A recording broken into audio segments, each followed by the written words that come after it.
We're going to get to some other news then happening right now. KwaZulu-Natal Premier visiting communities affected by the floods in Durban. Then 24 people, of course, confirmed to have died in weather-related incidents since the beginning of the year, with 3 of the fatalities just recorded in the last week alone. Phila Mthembu is on the story and joins us live now as well. And as you can see, some of the visuals as the Premier then is joining Phila there. Phila, if you could perhaps share just what it is that the sentiment is around right now, what the Premier is ultimately looking at, the kind of solutions as well that are being put in place or considered at the very least here by the Premier as you were speaking to him just a little bit as well, Phila.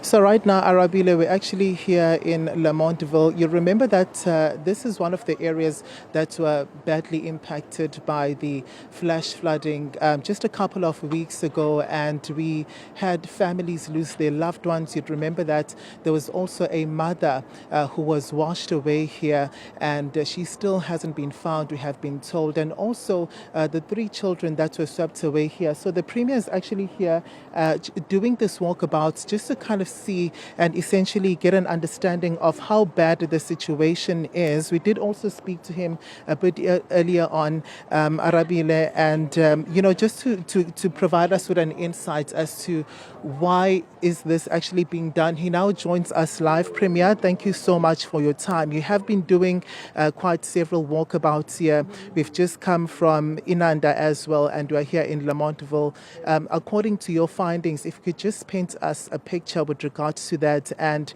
how bad is the situation really? Well, I must say I'm happy that some of the families have been relocated to a much safer place while we are looking for a permanent solution. Though we have challenges like the community where they were supposed to be relocated to, refusing to allow the government to construct houses for them in that area. We're looking for a solution, an alternative solution. But for those who are still remaining here, I think there are those that are in an area which might be hazardous, that require an urgent action to also take them to a safer place. And I will be going back to engage the government so as to ensure that we appeal even to national to support in relocating them to a much safer place. It's not a safe place, this one. If more rains can emerge, we might have a problem, and we need to prevent that. And also, Premier, where we have just come from now, we had an engagement with community members there.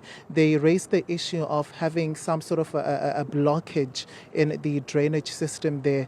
How is this going to be addressed? Because it keeps on coming up every single time when the issue of flooding is being spoken about.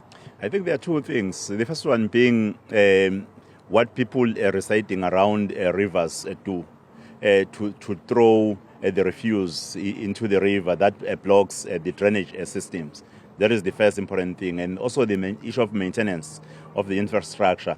Hence, in fact, we have a problem with the equitable share to the municipalities that incapacitate them to be able to look after the infrastructure. However, we have made a call even to the private sector to come on board and on an engagement with the President of the Republic. I'm hopeful that there will be some, in fact, interventions and the reviewal of the funding model of local government. I think has a potential to also address the issue of infrastructure.